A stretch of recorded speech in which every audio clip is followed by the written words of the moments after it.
moment before 2 o'clock with a caller who actually, I think, in a very important way, gave us a direct pivot into this conversation, because I think most important, alongside of the psychology of self-hatred that happens with us as a people, is that you mentioned it among global African people. Yes, because of course we're dealing with a global power, the global European power, and a global economy which is under the influence of course, under the control of Europeans and works to the benefit of Europeans. And it's in the context of that global economic power and the attendant military and other powers that the African personality is shaped. So hardly any African group, any significant African group, escapes that shaping process. There are those from the Caribbean, as in the caller, and I wanted to maybe have us talk about this, who feel that perhaps maybe people from the Caribbean, for example, because of what is projected here as a strong work ethic, coming in from out of the country, working, setting up businesses, that it may be significantly different there. But we see the same game being played. As we talk further in this segment, we will see that all classes of black people are servants to Europeans. And whether you're middle class, upper class, if there is one, a lower class, you're from the continent or from the Caribbean, from the American system here, the basic role. Which doll is the black doll? And which one is the white doll? That one. Which doll is the pretty doll? Which doll is the nice doll? Which doll is the bad doll? Which doll is the nice doll? And which doll is the bad doll? And why is that doll pretty? Because she's white and she has 2 eyes. Which doll is the ugly doll? Why is that doll ugly? Because he's black. Which doll looks most like you? Like me? Yeah, which one looks like you? And that one. Okay. That doll. Is the same. But within that role are different levels and different degrees and different characters. The white system does not produce one black character. It produces a set of characters. For example? And it produces characters that serve different functions, and those characters will have some relationship to their geographical background, their historical experience, and to other kinds of things that go on in the world. You said the system creates characters. Oh, yes. What do you mean? Give me an example of what you mean. It will create, if it needs, for instance, a certain number of blacks to indicate to the world that it is liberal, it will create a small middle class that gives it the image of being a liberal country. For instance, I'm talking about the United States now. Okay. And these people then will be used to try to deceive other black people into thinking that their lack of achievement is a result of some individual deficiency in their personality. It often so needs a group that sees to its interests among the oppressed masses, and it often then must create a class such as a neo-colonial class, the ruling governmental classes, to see to its interests while creating the impression again that these people are free and independent. So it will even create criminals to justify repression. So it has a role for almost any segment of our community. And all of these roles, in one way or the other, justifies its existence, you see. Do you, in the context that you are presenting this particular reality, see this as a very deliberate process that is taking place? Oh, very much so. It has to be deliberate because it is necessary to maintain the economic social system. And, of course, it is thought out and worked through very deliberately. This would say, in other words, then that we might reach a point, let's say, where things get so bad that you're saying that those individuals who are in these positions that we're talking about say, well, wait a minute, this is getting a little too bad. We've got to open up a segment and create this to calm that down. Yes, and this happens quite frequently. We saw it happen during the 60s, 70s. I often use that phrase that you hear all the time about things change to remain the same. So often you create apparent change to keep situations the same. The European learned, of course, that they did not have to maintain a direct military presence, say, on the African continent or in other areas where Africans live, in order to protect their political and economic interest. So you create then a ruling class, an indigenous ruling class there, you see, and there appears to be change, and it is a change of a sort. However, the basic economic dominance does not change at all. You see, I often talk about what I call the constants, you see, in our relationships with Europeans.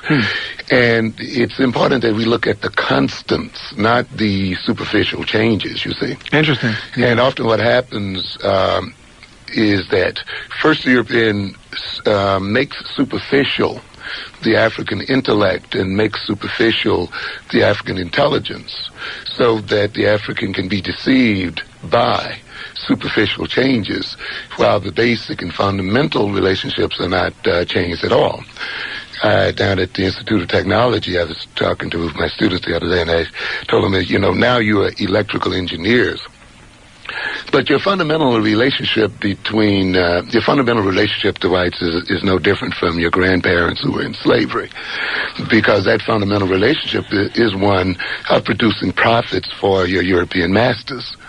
And so if at some point making blacks engineers or letting them be engineers or letting them be computer technologists or even letting them be president of the United States will maintain that constant relationship, that change will occur. And so often people then will respond to that apparent change and miss the fact that the fundamental relationships have not changed at all. You mentioned in the context of these constants, it is, and we mentioned this a bit earlier in the first hour, and I mentioned it to you when we were in the break, the one thing that does seem to absolutely be constant and consistent in whatever discussions we have, whether they be about politics, economics, culture, family, whatever, is this issue of learning to love ourselves versus self-hatred. Right. How does the system go about creating or perpetuating this pattern of self-hatred?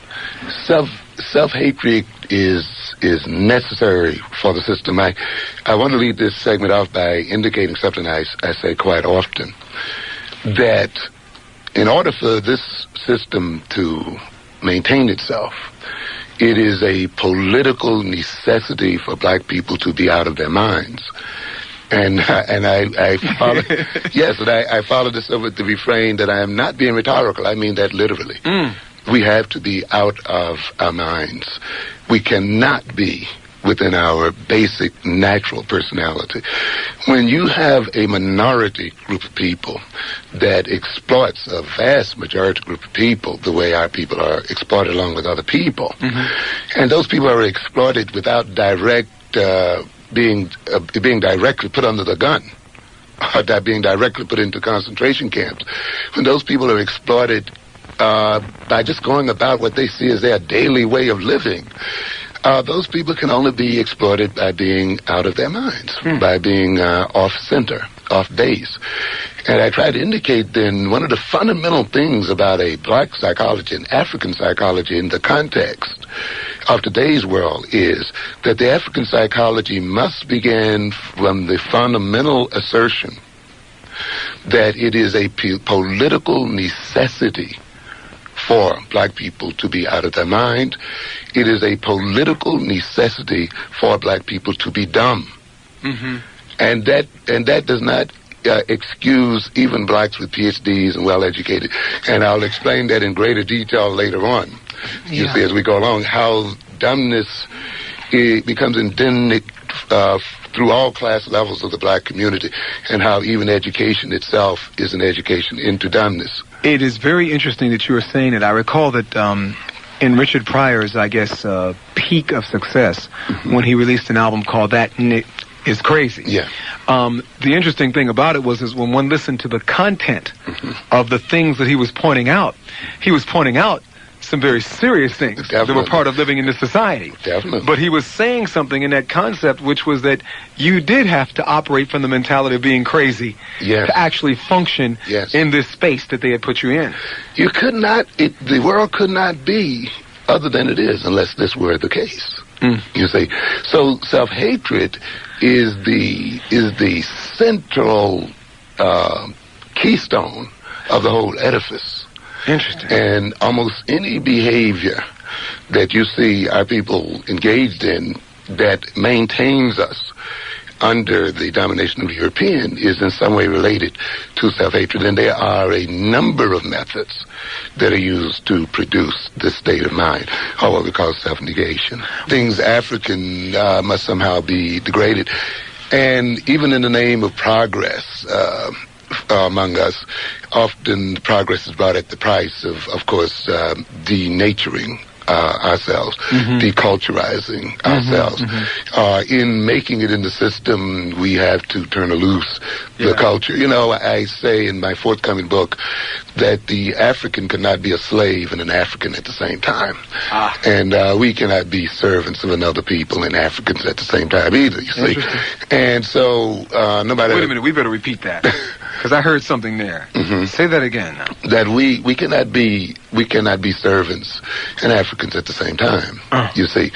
To be faithful servants to these people requires that we give up our African culture and heritage to a great extent, vastly transform it.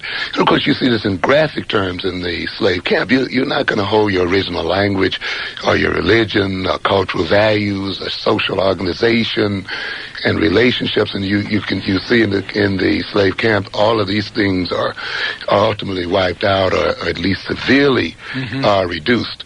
Now, of course, you have today those of us who are getting educated, but we get educated at the price, of course, of learning to speak like the other people, to think like them, dress like them, and the whole bit.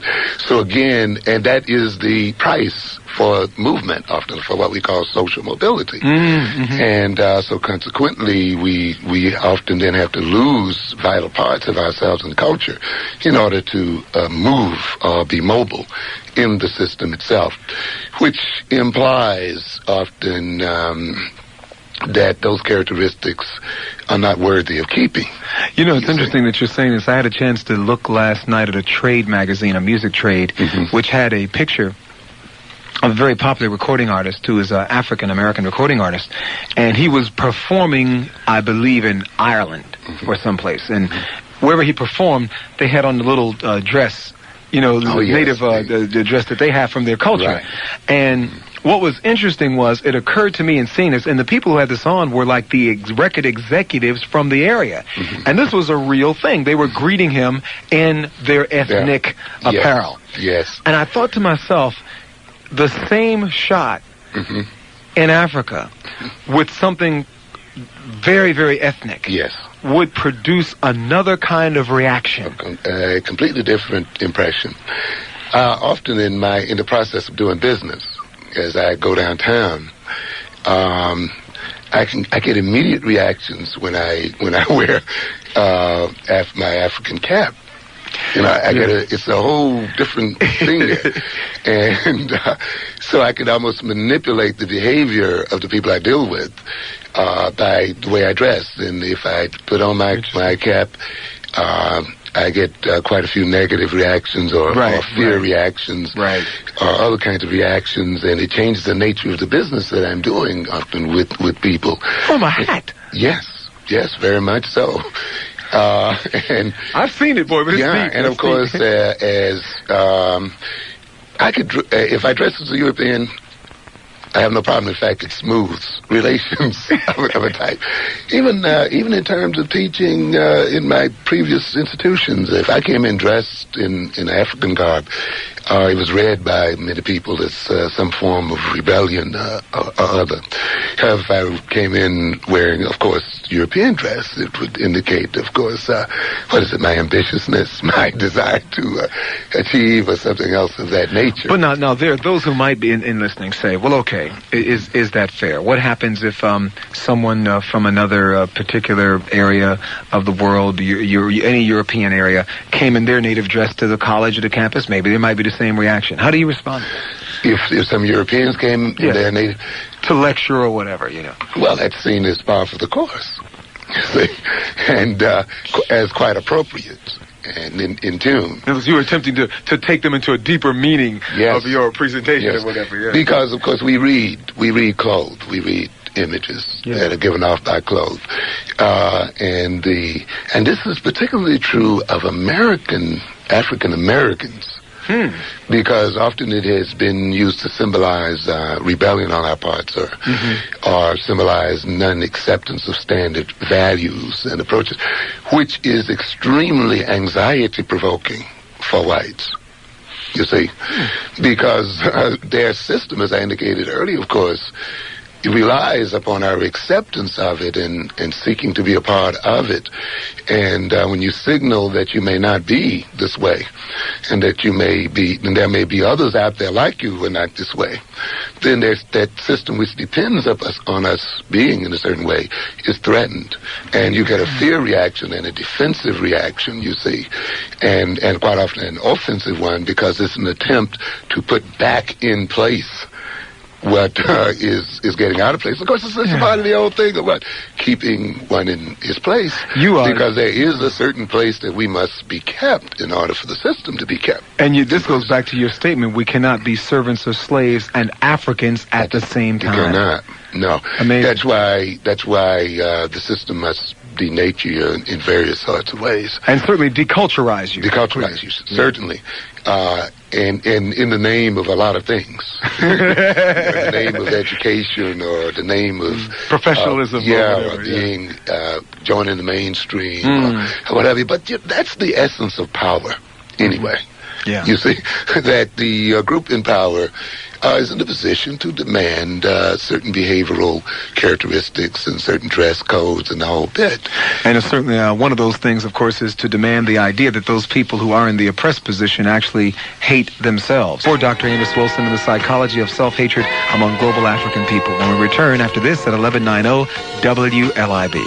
Our ultimate truths, and how we oftentimes don't get at the ultimate truths when we discuss things, especially with a question like this.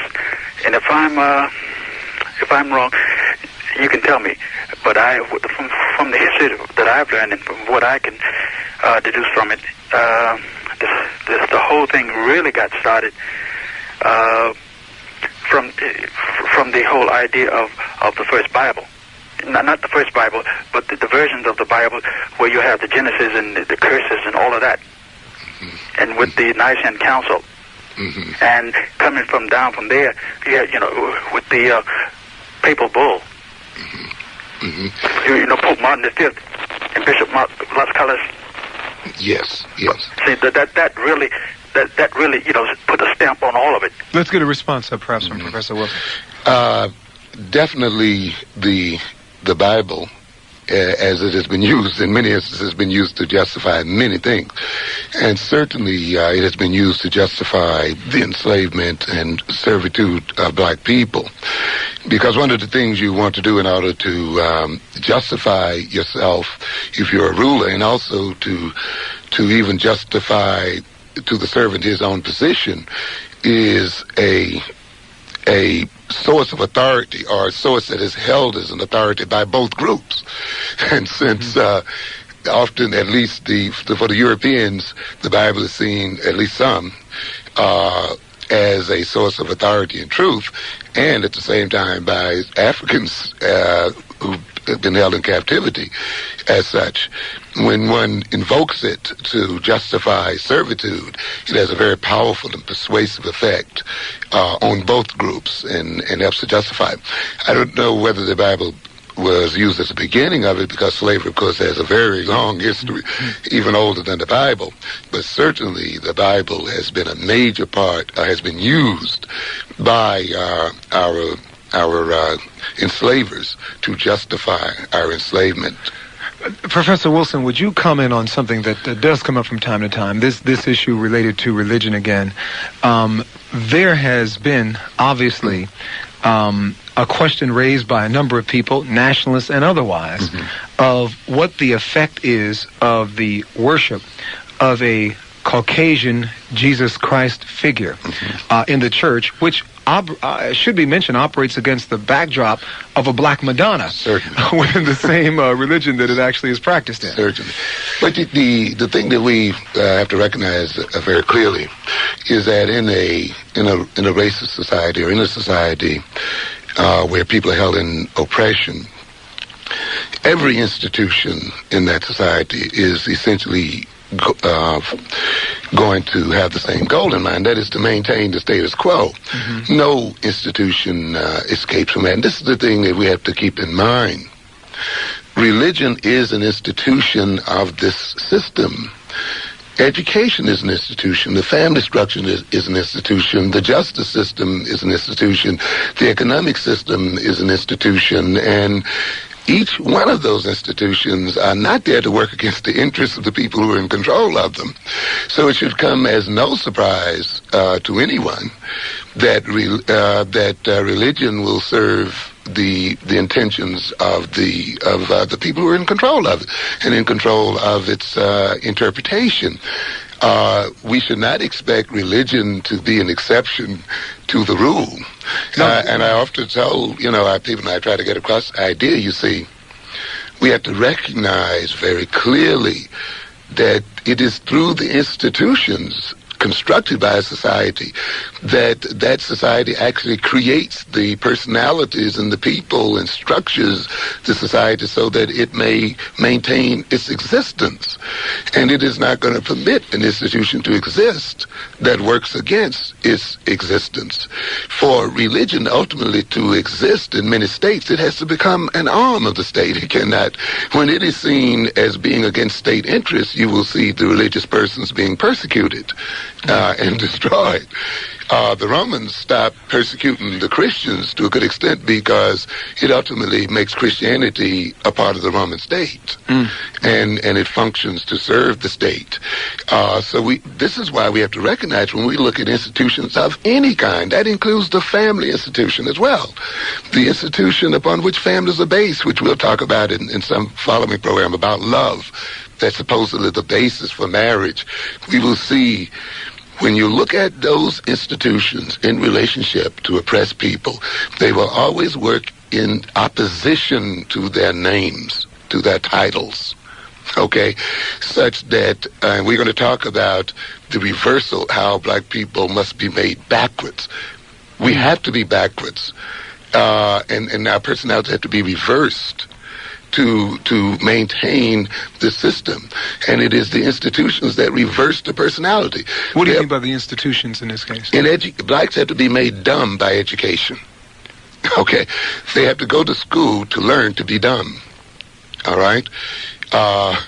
We have to learn the economic system in order to be what? Poor. All right?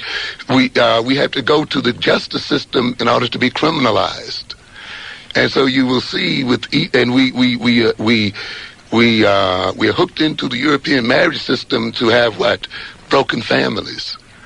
And you study each one of them, and you look at the religious system to fall under the control of these other people to be victimized. I often say the churches will take us to hell because often the ministers and other people who are in them, because of the way they're structured and because of their own miseducation in guiding the people, misguide the people. They have love for them. They have great intentions for them.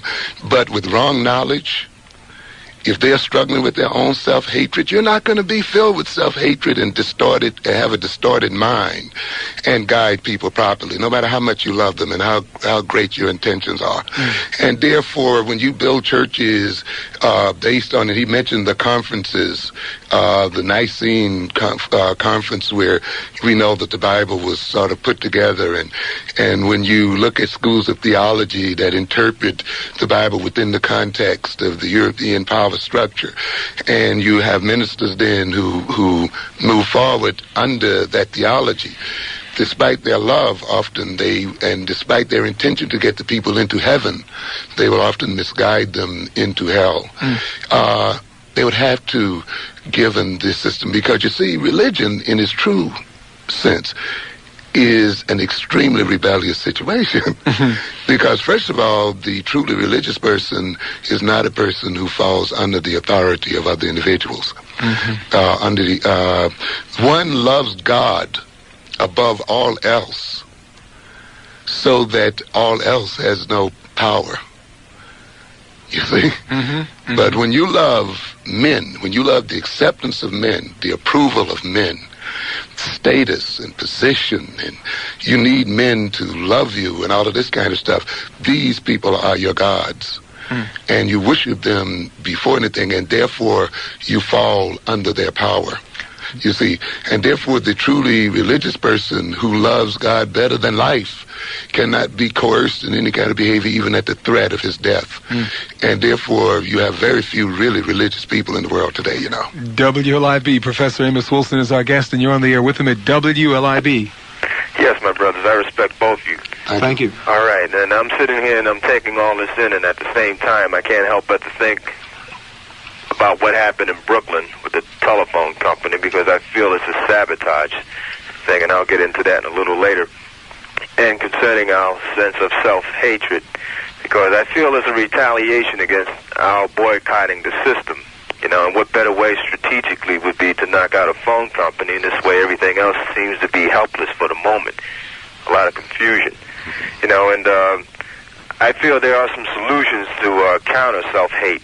And with me, right now, they're more or less geared towards physical releasement, as far as working out and just training hard, just to keep alert and keep my mind clear, and supplement with prayer, you know, because I'm not just going to sit here and pray and don't be able to back anything or protect my life or my loved ones, you know.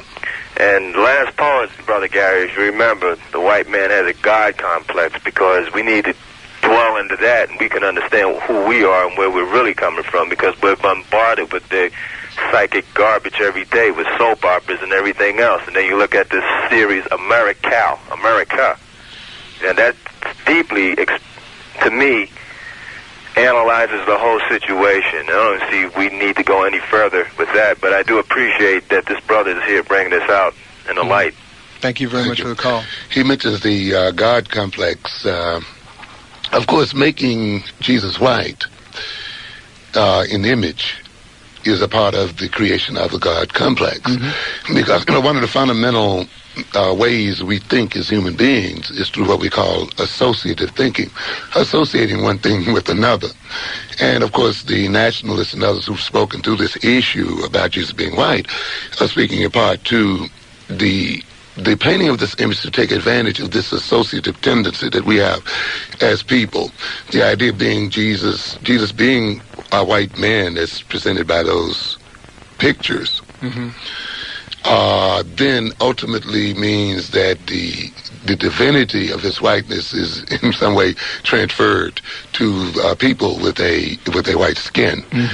And, of course, in praying to this white Jesus, one embeds this whole image of whiteness as somehow higher than into the mind itself. Does this perpetuate within this dimension of self-hatred that we're talking about? Very much so. Yeah. It creates a very deliberate inferiority complex.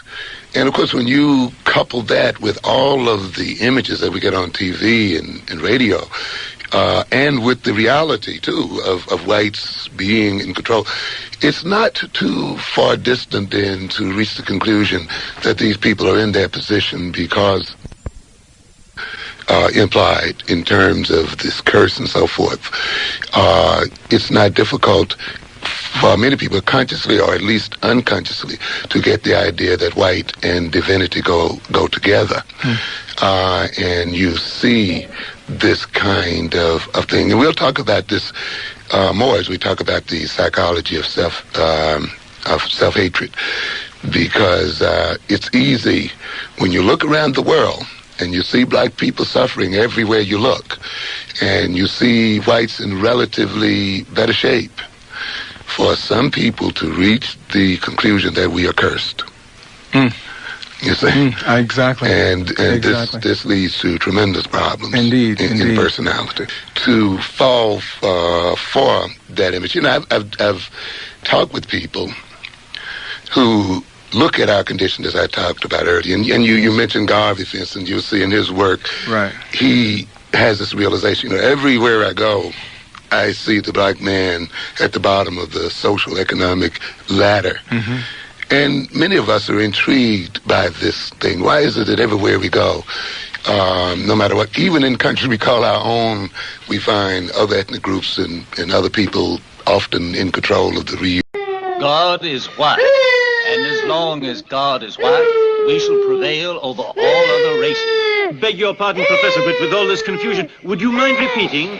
God is white, and as long as God is white, we shall prevail over all other races. Thank you.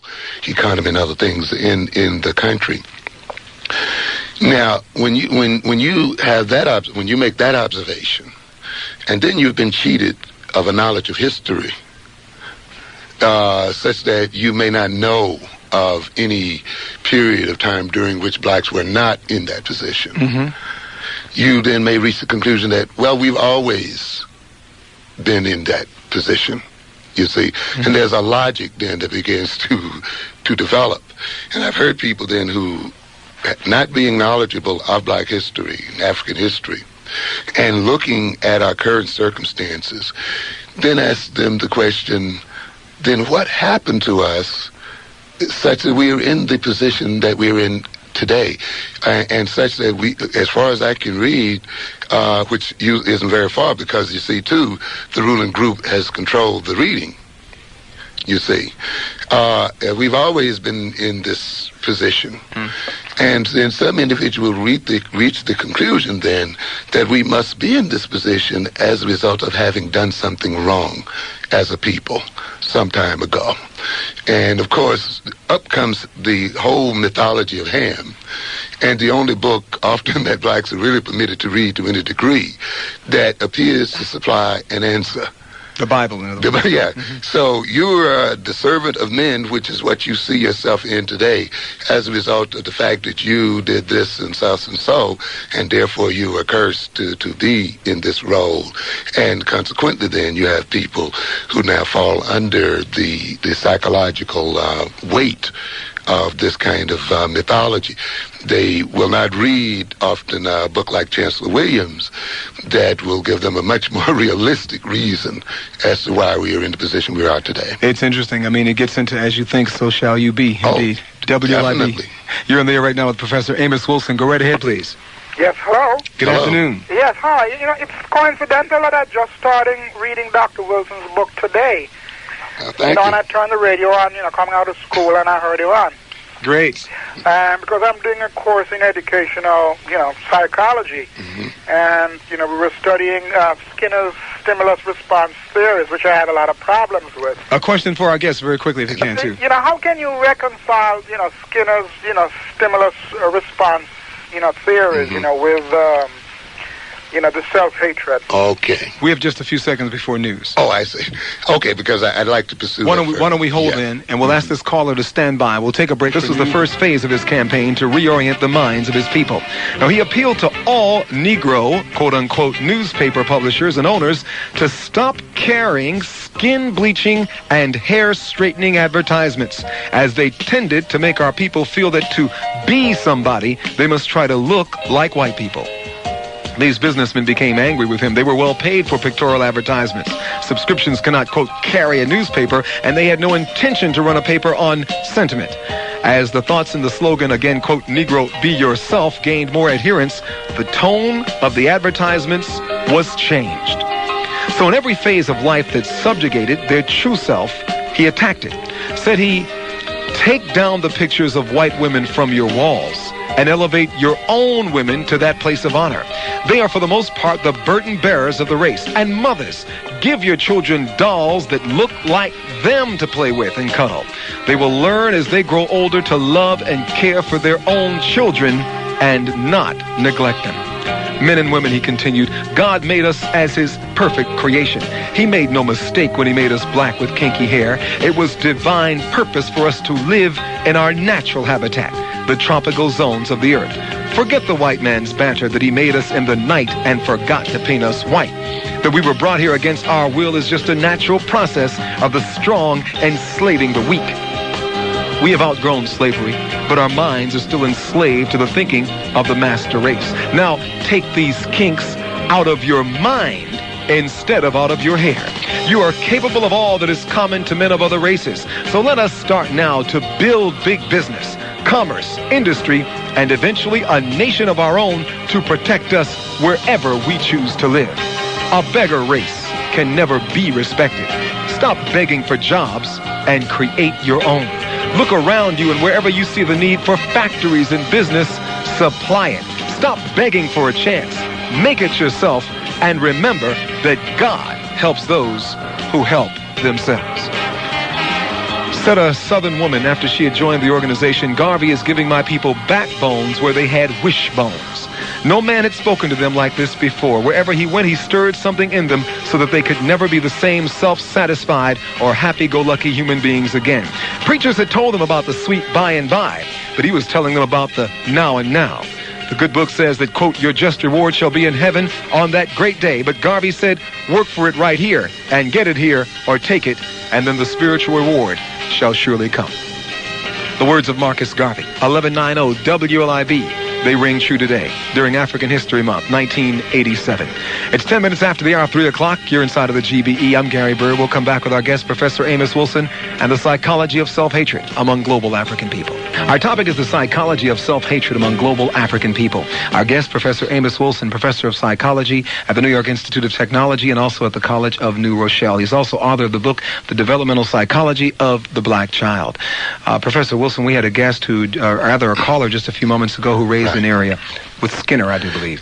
Very, very important area, because the topic of what we call Skinnerian conditioning, instrumental conditioning, is a standard topic raised in psychology.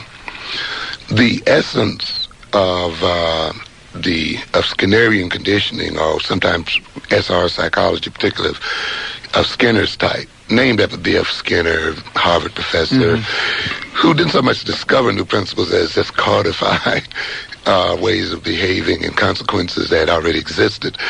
The essence of it is that behavior is controlled by its consequences. Okay. That behavior that brings good consequences tends to be repeated and increased in frequency and probability of occurrence. Behavior that's followed by negative consequences tend to be decreased or eliminated. And a very simple but very powerful principle, and that's really the essence of it. And conditioning involves, to a good extent, you see, manipulating reward and punishment in order to bring about particular changes in behavior, you see. And so it's a very, very important psychology that many black students are educated in and don't understand at all. What's the twist on it in terms of self-hatred? The twist is the essence of power. You see, at first, this psychology is often presented in terms of a rat. Okay? You put a rat in a box or in some condition, and if it behaves in a certain way, you give it something to eat, you give it something to drink. Okay? That's a reward. If it behaves in a way you don't want it to behave, you give it an electric shock, punish it, or don't give it food. So, of course, because it wants to eat, and of course you make sure you've starved it before you put it in to the system. So if it wants to eat and so forth, it eventually learns the relationship between certain behavior and certain consequences. So if by standing up on its two hind feet it gets fed, it will stand up on its two hind feet much more frequently than before the system was put into order, you see. So the rat is conditioned by living under those circumstances. The experimenter who has control of the rat, you see, can create certain behaviors or reinforce certain behaviors in the rat by determining which behaviors will be rewarded and which will be punished. Now, where black students are miseducated in these psychology classes is that often the lesson is left right there. Okay, and I use this experiment, as a matter of fact, to get people to understand the difference between equal education and a relevant education, of how a black student can be equally educated with a white student. They just learn the same thing and be made dumb by the same learning. Now, a black student and a white student can learn that principle in the same way, but it doesn't have the same effects. Because you can look at this relationship between the experimenter and this rat as a power relationship, as a political relationship, you see, which says this experimenter who has control of the rewards and punishments of this rat is able to create behavior in this rat as a result of having that power. You see, being that he has control over the rewards and punishment, he uses that control to condition the rat. And then when I move on from there, I ask my students then, who has control of the water that comes into your neighborhood? Who has control of the food, the control of the jobs, controls of the symbols of status, control of information, and we go on and on. Can't you see that you are the rat? You see, this is where you end when you're talking to black students. You don't end with the rat and the experimenter. You're right. You see, and a black student who has not been taught that, and who has not been taken to have that experiment moved out of its standard presentation into politics and into the reality of his life, is miseducated, even though he's learning the same thing that the white student learned, you see.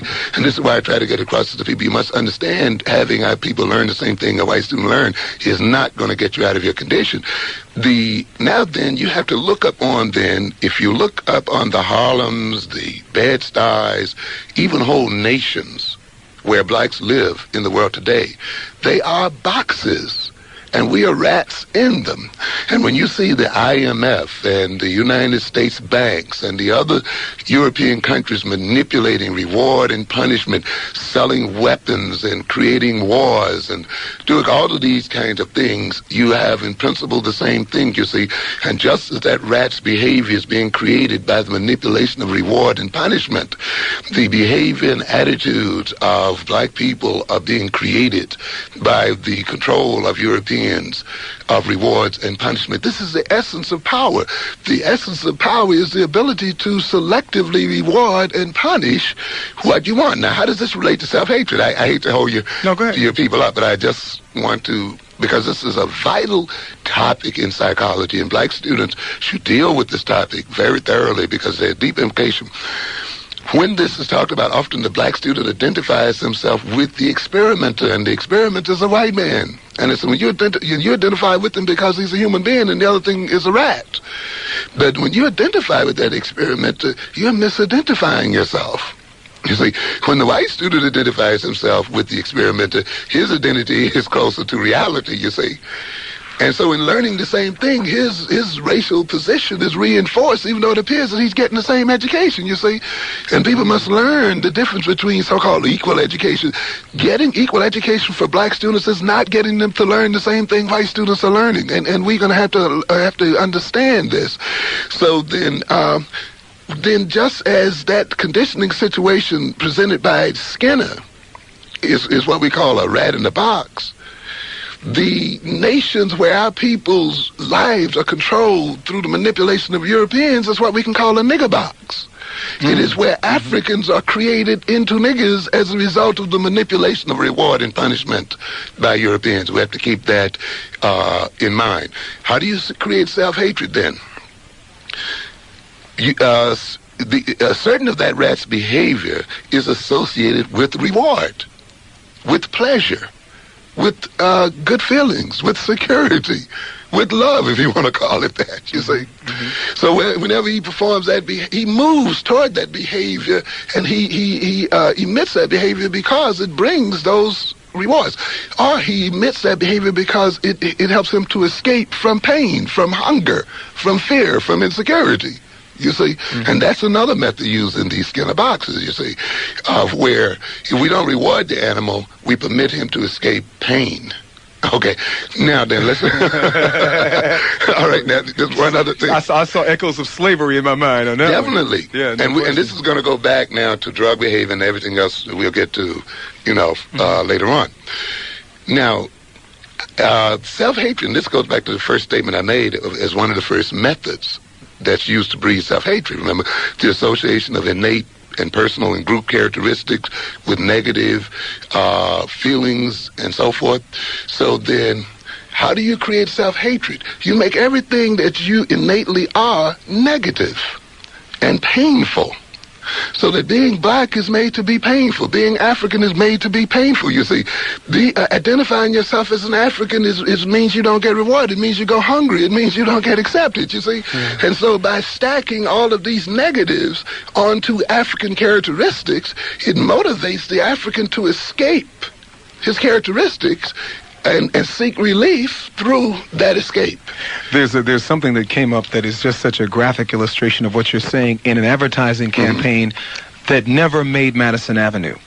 A friend of mine was involved in this, and I don't know what the final rejection was based on, but this was in the 60s, and it was for an aspirin, and it said it was going to be positioned in the subways as, this is what you need for the black ache. Yeah. So, and I mean, it was like, when the whole deal and the whole experience of being black is just too much. Take this for the black ache. And believe me, we move toward pain relievers, which is, of course, why you look at the drugs, and these fundamentally are pain relievers. But let's not only talk about drugs. We're going to talk later on about sexual addictions, love, what we call love in our community, and other kinds of behaviors that are relievers of pain. One other statement, because the caller here mentioned something very, very, very rich and fundamental. This self-hatred also is related to this Skinner paradigm. You see, this is how you take knowledge in books and you Africanize it by seeing how it applies and can be used to your own interests. Yes. You see, and so, but I'll speak about that later on. I just want to, you got to. But let's get to the calls. One more. Go ahead, one more. Because this relates. These people are going to kill me now. Yes, go ahead. But this relates to the second principle I wanted to mention that produces self-hatred, and that is to actually create the negative characteristics in the individual group via what I call the self-fulfilling vicious cycle, created incompetences and the creation of subcultures, but through the use of this Skinnerian conditioning, create the actual characteristics that you will come to hate later on, and that the individual will come to hate in and of himself. In other words, the black man, as we see him today, is a created person. Okay. And he's an environmentally created person. Yes, he is conditioned. You see, one of the reasons why you want to remove European power is that you want by removing that power, you also remove his ability to create you. And by gaining that power yourself, you move into the ability to be self-creating. WLIB, I'm Gary Bird. You're on the air with Professor Amos Wilson. Good afternoon. Oh, good afternoon. Good afternoon. Mr. Bird and to the professor. Good afternoon. My question is, which have always puzzled me, concerning the Bible. I would like to ask him a question, and then if he can answer it, hang up and listen. Okay, yes. My question is that when in the Bible concerning Cain and Abel, I would like to know why was it that God, it said that God accepted that Abel offered sacrifice of a slaughter sheep or whatever. I would like to for him to explain that as possible, because I'm really puzzled by it, and I would like to find out, a little bit more if there any kind of psychological, setting behind that statement that is written in the Bible. I think the last part gives us a better hook to that. Yes, because I definitely have to be honest with you. I can't deal with the first segment of that question, which certainly would have to be referred to religious scholars and people who've studied this kind of information. And, of course, I'll just have to be very general even about the second portion of it, because I haven't worked at that in detail at all.